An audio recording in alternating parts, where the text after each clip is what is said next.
नमस्कार दोस्तों, स्वागत है आपका हमारे YouTube channel daily GK dose में।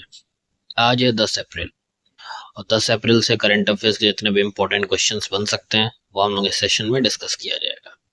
बिना किसी पंचायत के शुरू किया जाए अपना सेशन। पहला क्वेश्चन, हाल ही में केंद्रीय गृह मंत्री अमित शाह ने किस राज्य के मुख्यमंत्री के साथ नए आपराधिक कानूनों के कार्यान्वयन पर समीक्षा बैठक की? Recently, Union Home Minister Amit Shah held a review meeting with the Chief Minister of which state on the implementation of new criminal laws? Option है आपके पश्चिम बंगाल, उड़ीसा, बिहार या मध्य प्रदेश। तो अभी हाल ही में केंद्रीय गृह मंत्री अमित शाह ने उड़ीसा राज्य के मुख्यमंत्री के साथ नए आपराधिक कानूनों के कार्यान्वयन पर समीक्षा बैठक की है। उड़ीसा सरकार ने के नए कानूनी आपराधिक कानून पर 100% अमल को 6 महीने में प्राथमिकता करने की मंजूरी की है। नए आपराधिक कानून की प्रगति की समीक्षा राज्य के गृह सचिव सप्ताह में एक बार करेंगे। राज्य के मुख्य सचिव और पुलिस महानिदेशक 15 दिनों में समीक्षा करेंगे और मुख्यमंत्री महीने में एक बार नए कानून आपराधिक कानून की समीक्षा करेंगे। तो ध्यान रखिएगा, यहाँ पे गृह सचिव यहाँ सप्ताह होगा, सप्ताह में एक बार करेंगे। मुख्य सचिव और पुलिस महानिदेशक 15 दिन में एक बार करेंगे और मुख्यमंत्री महीने में एक बार करेंगे। अगला सवाल हमारा, हाल ही में किस प्रसिद्ध लोक कलाकार के निधन पर प्रधानमंत्री मोदी ने शोक व्यक्त किया है? Recently, on whose demise did Prime Minister Narendra Modi express grief? Option है आपके पद्मश्री राम सहाय पांडे, पद्मश्री तेजराम शर्मा, पद्मश्री किशन महाराज या पद्मश्री लक्ष्मण दास। तो भी हाल ही में पद्मश्री राम सहाय पांडे जी के निधन पर प्रधानमंत्री मोदी जी ने शोक व्यक्त किया है। अब राम सहाय पांडे जी ये राई लोक नृत्य से जुड़े हुए हैं। राई लोक नृत्य बुंदेलखंड क्षेत्र से संबंधित है। ध्यान रखिएगा, दोनों ही क्वेश्चन बहुत इंपॉर्टेंट है। राम सहाय पांडे जी किस नृत्य से जुड़े हुए थे और ये जो नृत्य है राई ये किस क्षेत्र से संबंधित है? और पंडित पद्मश्री राम सहाय पांडे जी को उनकी कला के लिए संगीत नाटक अकादमी पुरस्कार मिला था। अगला सवाल है, हाल ही में प्रधानमंत्री नरेंद्र मोदी ने किस वरिष्ठ नेता के निधन पर शोक व्यक्त किया है? Recently prime minister Narendra Modi expressed grief over the demise of which senior leader? Option है आपके थिरुकुमारी अनंथन, थिरु एम करुणानिधि, थिरु जयललिता या थिरु पी चिदम्बरम।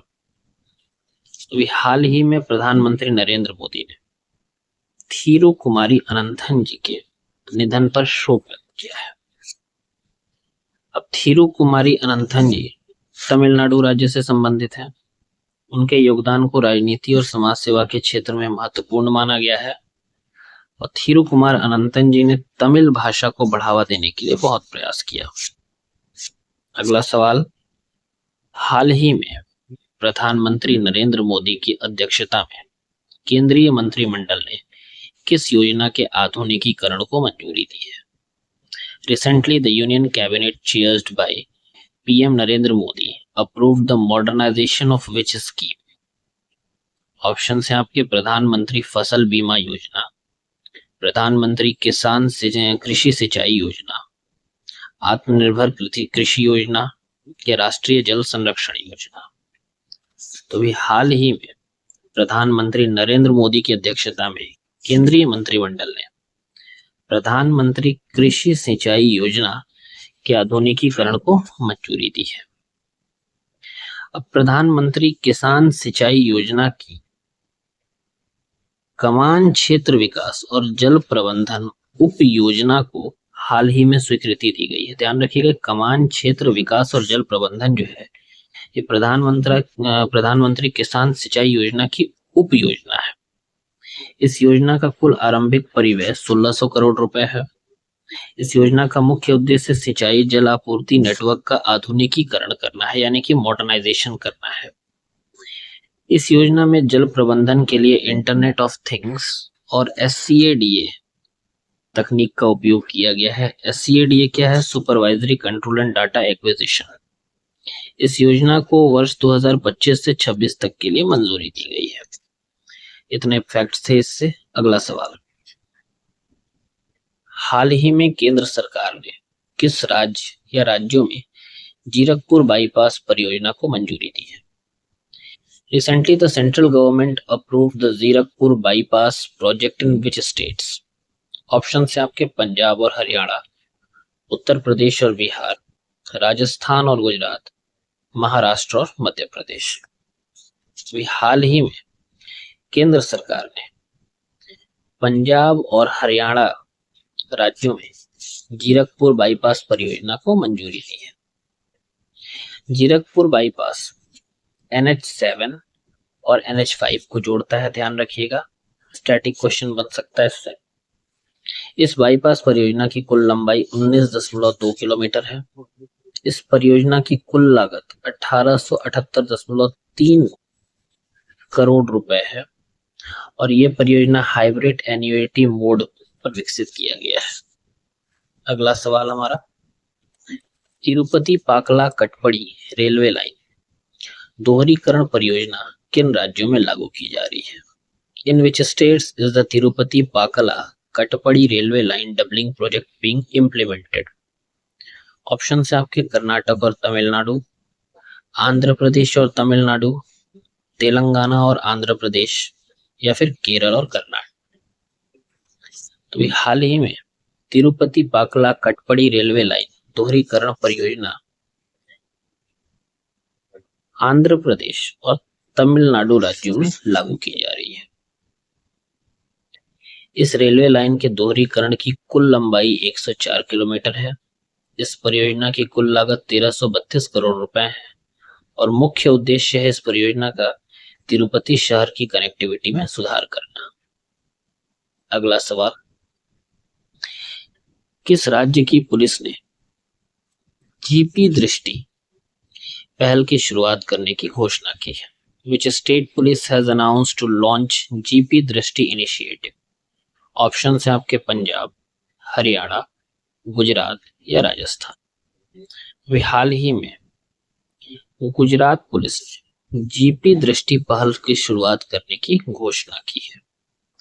जीपी दृष्टि क्या है? Gujarat police response and aerial surveillance tactical intervention, ये फुल फॉर्म है जीपी दृष्टि का। ये ड्रोन आधारित निगरानी और त्वरित पुलिस प्रतिक्रिया प्रणाली है। पहले चरण में इसे 33 पुलिस स्टेशनों में लागू किया जाएगा और इसकी कार्य प्रणाली में लाइव वीडियो फीड पुलिस मुख्यालय को डायरेक्ट मिलेगी। अगला सवाल, किस राज्य में खेलो इंडिया यूथ गेम का 7वां संस्करण आयोजित किया गया है? The 7th edition of Khelo India youth games will be held in which state? Option से आपके मध्य प्रदेश, उत्तर प्रदेश, बिहार या उड़ीसा। तो अभी हाल ही में खेलो इंडिया यूथ गेम्स का 7वां संस्करण बिहार राज्य में आयोजित किया जाएगा। अब ये गेम जो है 4 से 15 मई तक खेला जाएगा। बिहार के पटना, राजगीर, गया, भागलपुर, बेगूसराय में आयोजन किया गया है और कुछ विशेष प्रतियोगिताएं जो है वो नई दिल्ली में भी आयोजित की जाएंगी। ये क्वेश्चन मोस्ट इंपॉर्टेंट है, ध्यान में रखिएगा इसे। अगला सवाल, वल्चर सर्वे 2025 के अनुसार किस राज्य में गिद्धों की जनसंख्या में लगातार वृद्धि हो रही है? According to Vulture Survey 2025, in which state the population of vultures continuously increasing? Option से आपके केरल, तमिलनाडु, तेलंगाना या गोवा। तो वल्चर सर्वे 2025 के अनुसार तमिलनाडु में गिद्धों की जनसंख्या लगातार वृद्धि हो रही है। तमिलनाडु में गिद्धों की संख्या 157 हो गई है। केरल में गिद्धों की संख्या 115 हो गई है और कर्नाटक में गिद्धों की संख्या 116 हो गई है। अगला क्वेश्चन, और ये हमारे सेशन का आखिरी सवाल है, किस देश में 11वीं ब्रिक्स पर्यावरण मंत्रियों की बैठक आयोजित हुई? In which state was the 11th BRICS Environment Ministers meeting held? Option है आपके श्रीलंका, रूस, ब्राजील या यूक्रेन। तो हाल ही में ब्राजील में 11वें ब्रिक्स पर्यावरण मंत्रियों की बैठक आयोजित हुई है। अब ब्रिक्स की बात हुई है तो ब्रिक्स के बारे में जानते हैं। ब्रिक्स की स्थापना जो है 2006 में ब्राजील, रसिया, इंडिया और चाइना यानी कि BRIC इस समूह को बनाया गया था। 2010 में इसमें साउथ अफ्रीका यानी कि दक्षिण अफ्रीका शामिल हुआ और ब्रिक के बाद S जुड़कर ब्रिक्स समूह बन गया। इसका उद्देश्य आर्थिक विकास और व्यापार को बढ़ावा देना है तथा सदस्य देशों के बीच आपसी सहयोग को मजबूत करना है। अब हमारा आखिरी पेज है जो हमारे शहीदों के लिए समर्पित है और आज हम जानेंगे राइफलमैन जसवंत सिंह रावत के बारे में। जसवंत सिंह रावत भारतीय सेना के एक वीर सिपाही थे जिन्होंने 1962 में भारत चीन युद्ध में अद्वितीय शौर्य और बलिदान का परिचय दिया। वे 4 गढ़वाल राइफल के जवान थे और अरुणाचल प्रदेश के नूरानाग यानी कि तवांग सेक्टर में वीर गति को प्राप्त हुए। उनकी बहादुरी के लिए उन्हें मरणोपरांत महावीर चक्र से सम्मानित किया गया। अकेले 300 चीनी सैनिकों से भिड़ गए थे। नूरानांग की पोस्ट पर जसवंत सिंह और उनके कुछ साथी तैनात थे। जब चीनी सेना ने हमला किया तो उनके अधिकांश साथी शहीद हो गए, लेकिन जसवंत सिंह ने हार नहीं मानी। उन्होंने अकेले ही 3 दिनों तक दुश्मनों से मुकाबला किया। उन्होंने अलग अलग बंकरों में जाकर गोलियां चलाई ताकि चीनी सेना को लगे कि भारतीय सैनिक बड़ी संख्या में हैं। चीनी सेना को जब उनकी इस रणनीति का पता चला तो उन्होंने उन्हें पकड़ने के लिए एक चाल चली। अंततः जसवंत सिंह घिर गए तो उन्होंने खुद को गोली मार दी, लेकिन दुश्मन देश की गोली से मरना इन्हें स्वीकार नहीं था। तो ये थी हमारे एक वीर सिपाही की कहानी। उम्मीद करता हूं कि सेशन आपको अच्छा लगा होगा और ऐसे ही करंट अफेयर्स के जानकारी से जुड़ने के लिए चैनल को लाइक, शेयर और सब्सक्राइब जरूर करें। धन्यवाद।